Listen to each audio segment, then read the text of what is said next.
Now for more than 3 years, our northeastern Indian state Manipur has been caught up in cycle of violence. What started as just clash between communities has become a prolonged ethnic existing conflict.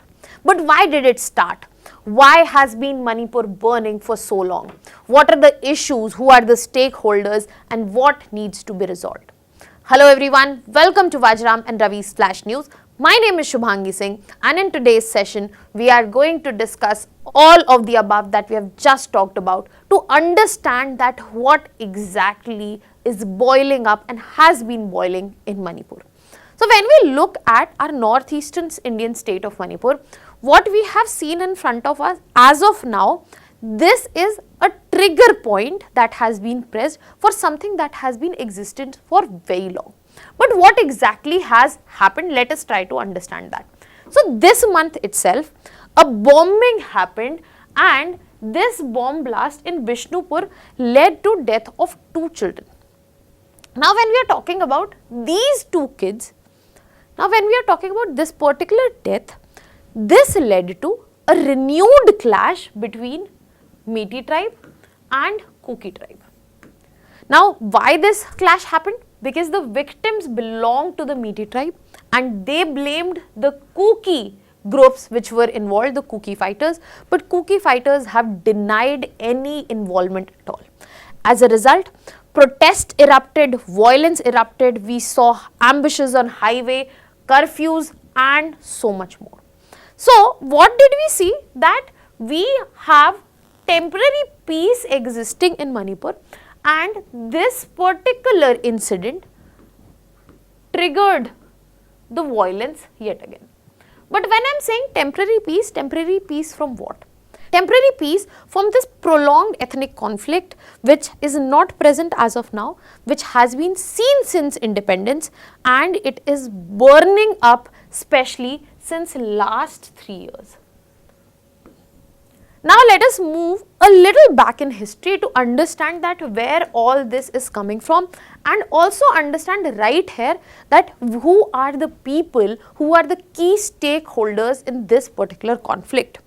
So when we are talking about the involvement of groups, 2 major groups are involved here. First, the Meitei tribe. This particular tribe lives in the Imphal region. Now when we are talking about hilly area, Meitei tribe is present in the valley. Meitei community is majority which is present here, and it is predominantly Hindu which is present. Because of the majority here, they are also politically dominant. And the next community that we have, Kuki tribe and Zo tribe, Kuki-Zo community. They are present in the hilly regions, they have the scheduled tribe status, and they are predominantly Christians. Apart from that, because when we are talking about Manipur as a state, it shares boundaries with 3 states. We have Nagaland in north. Then when we look on the western flank, we have Assam, and in southwest we also have Mizoram. But when we look at south, we have Myanmar, and on this end we also have Myanmar. So we also have other actors present in the picture which fuel the fire between these 2 communities, such as the Naga community present in Nagaland. We have insurgent outfits which operate from the border, and we also have the central and state government which want to bring in reconciliation, which want to bring peace, and ensure that this conflict gradually dies down. Now this is where, when we have understood what are the people who are involved, let's move to the story. So if we talk about pre-independence era, when we are specifically looking at Manipur, Manipur was a princely state. Now we got independence. After independence, it was integrated into India, first as union territory up and until 1972, and then it got statehood on January 21st. Now once it was integrated into India, so as to bring in land protection, laws were put in place, and what we got, that Meitei tribe, they were restricted from buying hilly land. They were living in valley and they were restricted to buy any hilly land, and hilly land there was present of Kuki and Zo tribes.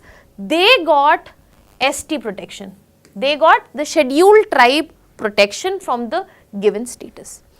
Now, this has been a long-term issue since independence, that when we are looking at ethnic identity and territorial separation, this has been the main reason for conflict.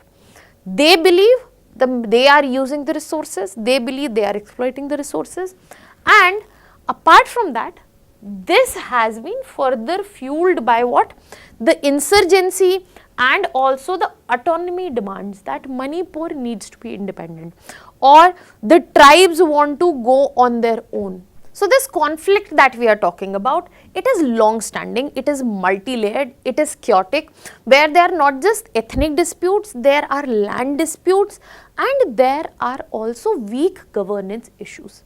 And this lingered on for so long, but it was fired up in 2023, because since then we have seen more than 200 plus deaths in Manipur because of this conflict. Now, what happened in 2023? Let us try to understand that. For that, we will go again a little back. That is in 2017, when N. Biren Singh became the Chief Minister of Manipur, who was the regional leader of Bharatiya Janata Party. Now, when we are talking about Biren Singh came from Meitei community, and over the years a rhetoric was set which led to building of tensions, where the hilly communities, Kuki and Zo communities, they were labelled as illegal migrants, they were labelled as narco-terrorists, and furthermore there was a direct support that was given to Meitei nationalist outfits. Now, this created a lot of tension in Manipur, but the final nail in the coffin came in 2023 for two reasons. High Court suggested that maybe we can give the scheduled tribe status to the Meitei community as well, which had been a contention point for the conflict as well. So, in this context, when scheduled tribe status was offered to Meitei community, this raised a lot of concerns for Kuki community that they will lose the reservation benefits, they will lose the land protection, and the political representation will also be gone. Furthermore, another report by IWGIA came in December 2023, which talked about that how this whole conflict is deeply rooted, and the ST status is an important component here, a reason here for this conflict. And then you have the backup story, and then additional factors such as the rhetoric that came from the political setup, the ethnic mobilization that was happening, and weak early response by the central and state government. Now, this was the point of time where everything got blocked, ethnic clashes began, and the number in front of us is way too high. Now, there was a temporary peace up and until this month itself, and Manipur started burning up again. So, what we see in front of us is a frozen peace scenario. So, what we see in front of us is nothing but a classic case of frozen conflict situation, where we clearly see that violence may be paused temporarily, but the hostility remains beneath the surface, and any small thing which can trigger it can help it resurface, reignite the clashes, which way we are seeing in Manipur. Now, what are your thoughts on this? First of all, let me know in the comment section, what do you think is actually unfolding? What is the right or wrong in this situation? And most importantly, what should be done? But now we will be moving to further understand another aspect here, that why till date peace has not come around in this state. First major reason here is the territorial overlap between the communities, the land disputes that we were talking about. Now, these land disputes are further fueled by the nationalism which is associated with ethnicity.